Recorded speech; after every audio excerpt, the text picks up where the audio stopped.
Let's go, baby. Happy Wednesday. Another chance to watch an Ace Poker vlog. I gotta get you guys hype and in the mood to watch another vlog. If you guys didn't know, I am 23 years old. If you did, sorry to tell you again for the 80th time, but if you guys didn't know, this is my 95th vlog. Yes, I have uploaded 94 of these motherfuckers. They take a lot of time, a lot of effort, but I love it. I love each and every single one of you guys, and especially those of you guys that have come out and played this game that I'm showing in today's vlog. Every Tuesday, New York City, 5-5. If you guys want to come, hit me up. But without further ado, let's play some cards.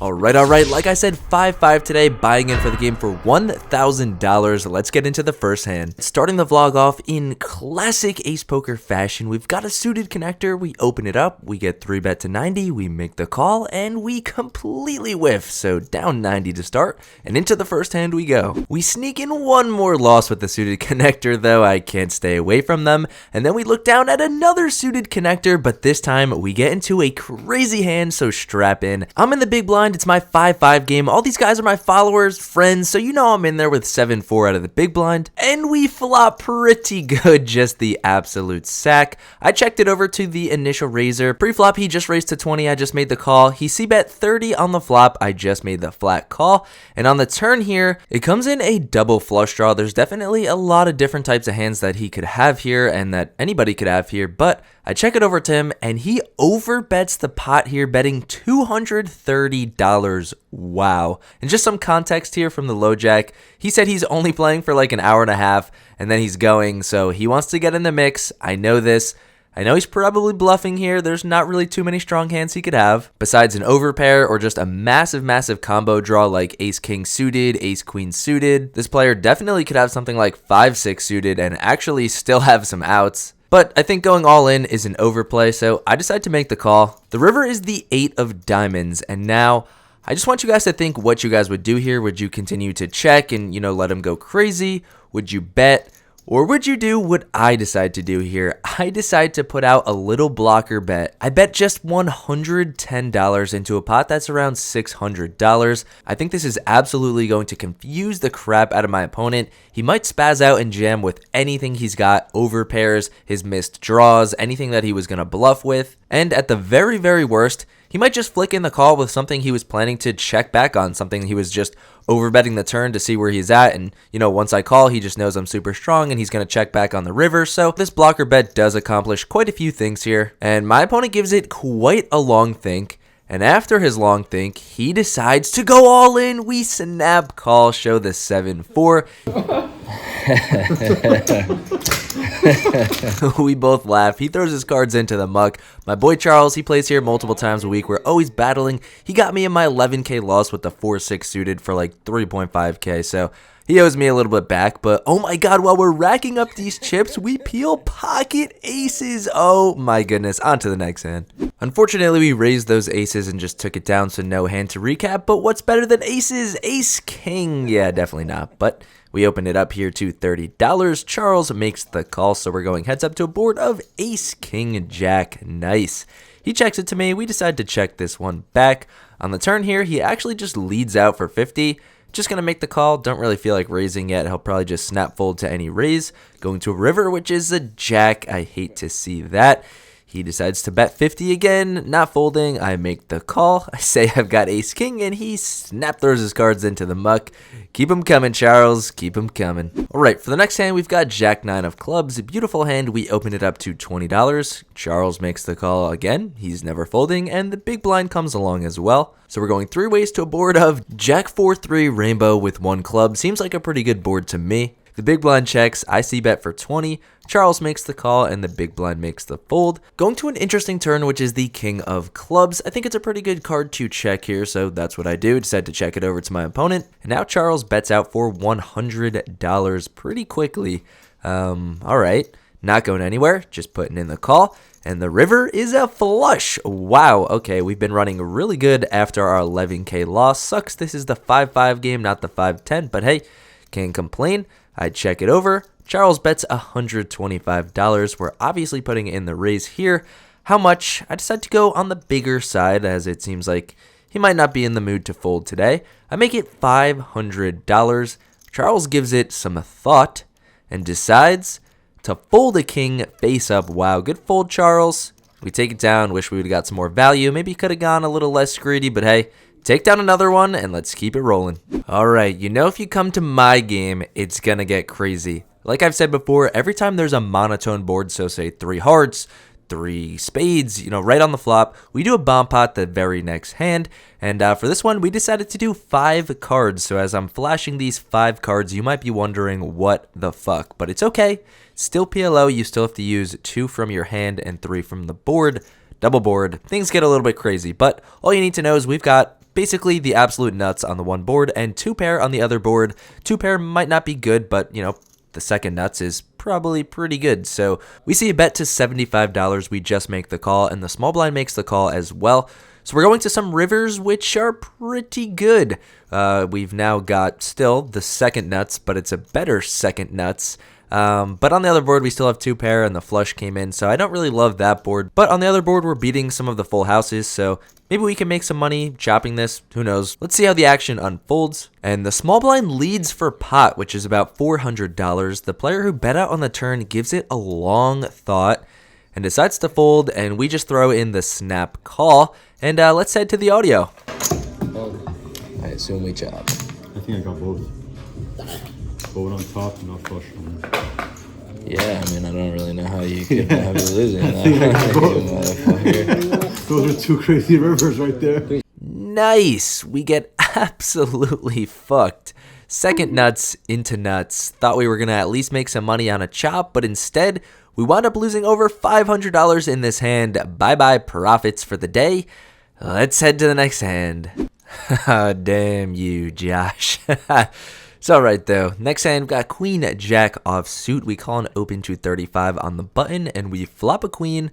We see a continuation bet here for 50. We decide to make the call. On the turn, he checks it over to me. Decide to go for some thin value, bet $75. And he makes the call, so we're probably going to check back any river that's not a queen or a jack. And that's what happens. He checks. I decide to check back, and our queen is good. Make a little bit back in this hand.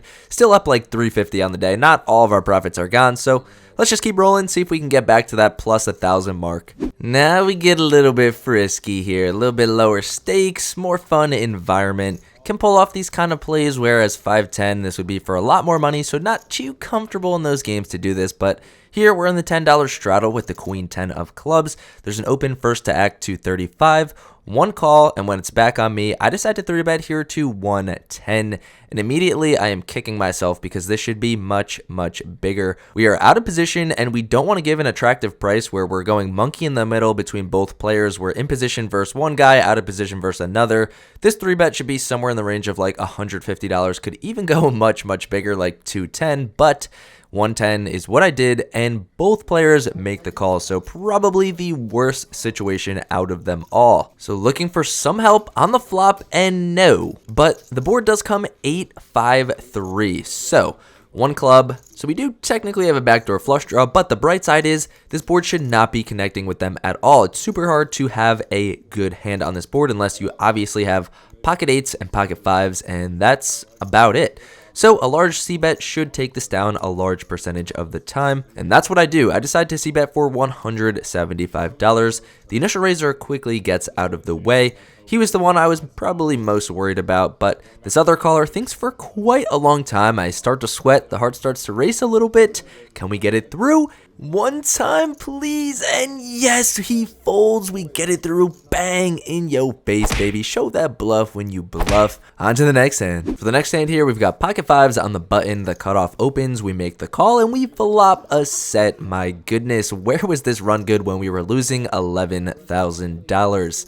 You guys are going to have to hear me complain about that for quite some time. But anyways, he checks it over to me on this wet board. Not going to be slow playing. I bet $50 and he makes the call. So things are looking up.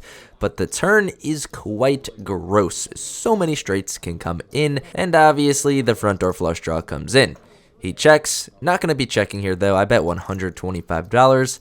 If I get raised, I'm going home. But he folds, so take this one down and on to the next hand. For the next hand, we've got King Jack suited in the small blind. There's a straddle, a limp. We decide to open it up to $35.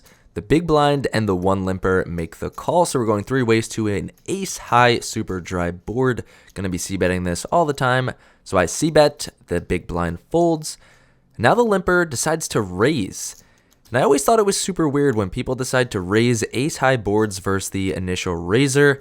Not really sure if they're planning to kind of pull off an egregious bluff or, if they're just trying to see where they're at. I don't know. I always thought that was kind of wrong to do. I don't know if I would ever raise an ace high board versus the initial raiser, but anyways, we snap fold and we're on to the next hand, which is ace king suited. So maybe we can see an ace high board this time. Same type of situation here. There is one limp though, no straddle. We're in the small blind. I make it 30. Big blind makes the call and limper makes the call. So seems like I could raise to anything and all these people are going to call. So maybe I should just start opening bigger. Who knows? But the flop does come ace high again. Nice. So like I always say, if I'm going to c-bet with absolute air, definitely can c-bet when I hit the ace too, right? That makes sense. I make it 30, big blind snap folds, and it's over to the limper. Maybe he'll raise, but no, this time nobody wants to play, so that's just how things kind of work out. These little spots in poker can add up and become very, very tilting, let me tell ya. On to the next one. Now we look down at ace jack of spades, a beautiful hand. There's an open in early position to 20. We 3-bet it up to 80, and he makes the call, so we're going heads up to a board, and ace high again. Nice. He checks it over to me. We c-bet for 55. We're running quite good today with these flops. Usually it's just whiff, whiff, whiff, whiff, whiff for me, but hitting today. So let's see what this guy does. It's the same guy that raised earlier when we whiffed with the king jack suited. Let's see if he'll raise again, but no. Folds again. Nice. On to the next one. And now we've got ace jack again. This spot definitely is super weird. We open it up to $20. The next player makes the call and the big blind makes the call. So we're going 3 ways to a board of jack high. I mean, we're absolutely smashing every single board. Like I've said before, wish I could have done this in the 11K loss. Actually, I did. I was smacking every board and I was just losing. So hopefully we can just erase that and start winning when we smack boards. And it appears this one's not going to be easy, as the big blind just leads out for $50. I think it's an overplay to raise here. Just going to put in the call, and the player to my left folds. So we're going to a turn, which is quite interesting. It's a spade, but we've got the ace of spades, so he can't have the nut flush. He definitely still could have a flush, but anyways, he decides to continue here for $100. Just as on the flop, I think it's an overplay to raise here, so just going to put in the call. Hopefully we can see a spade and make it easy, but no.